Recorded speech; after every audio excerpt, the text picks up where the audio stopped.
Bottle flipping, the latest international trend of 2016 given to us by the internet. It's a skill that involves taking a water bottle, usually a quarter to half filled with water, and flipping it away from oneself and having it land straight on its bottom.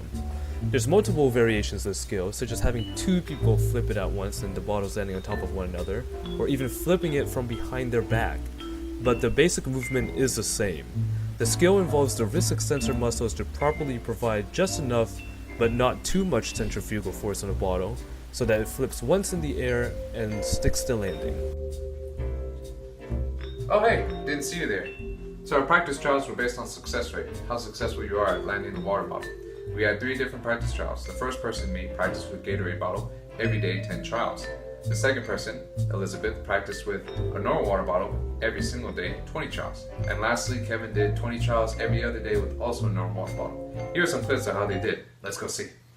Bottle flipping. Practice day 20 trials. Okay.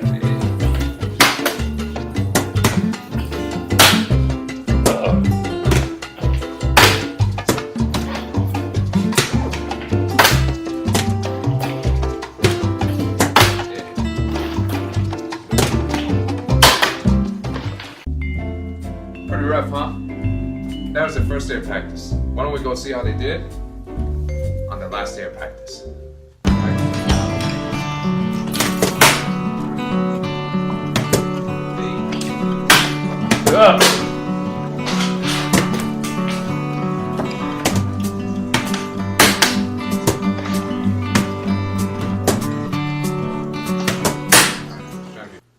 A lot better, huh?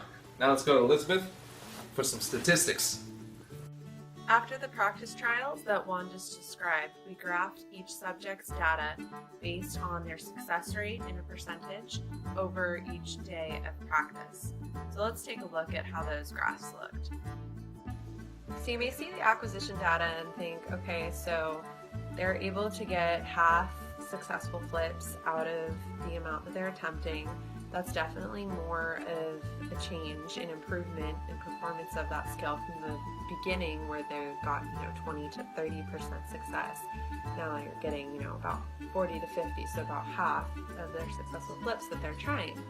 But how do we know that we actually learned the skill in the project learning, which is a permanent change in your performance in a skill? We did a retention test. So the retention test occurred 2 to 3 days after each subject's acquisition trial.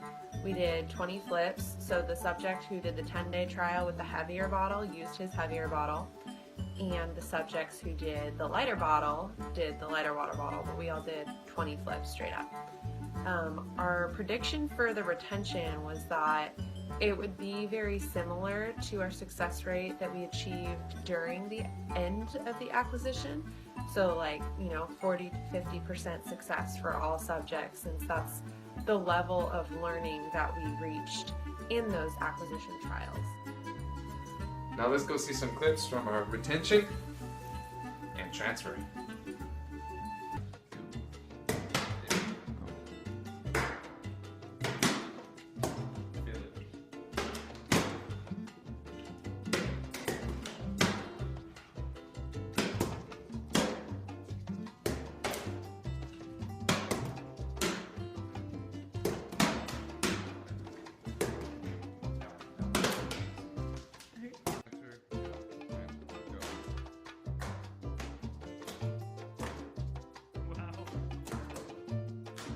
Subject 1 got 20, after his 20 flips, he got 10, and he got a 50% success rate, very much similar to that of the end of his acquisition. Subject 2 reached a 45% success rate, so very similar to that of my last number that I have on that graph you saw back there.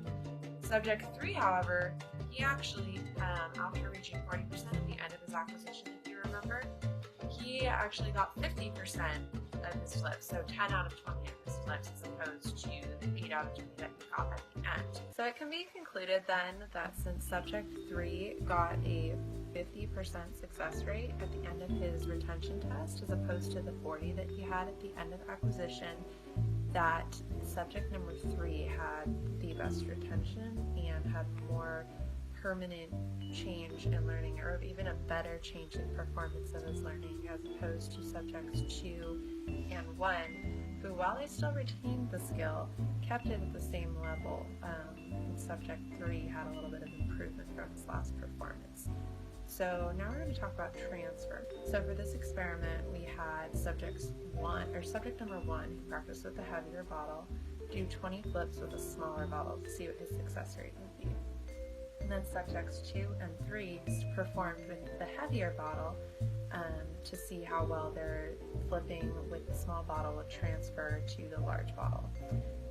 And subject number 1 had a 45% success rate, which means he got 9 out of the 20 attempts that he tried with his small bottle. Subject number 2, myself, 10% success rate, 2 out of 20 flips, 2 out of 20 successful flips. Subject number 3, 35% success with transferring into the larger bottle. So it can for sure be concluded from that practicing with a larger bottle transfers much better to trying with a smaller bottle than vice versa. Bottle flipping! Hey!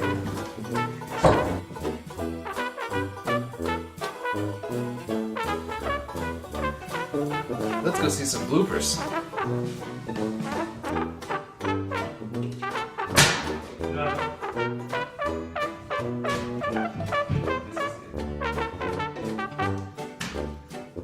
Oh!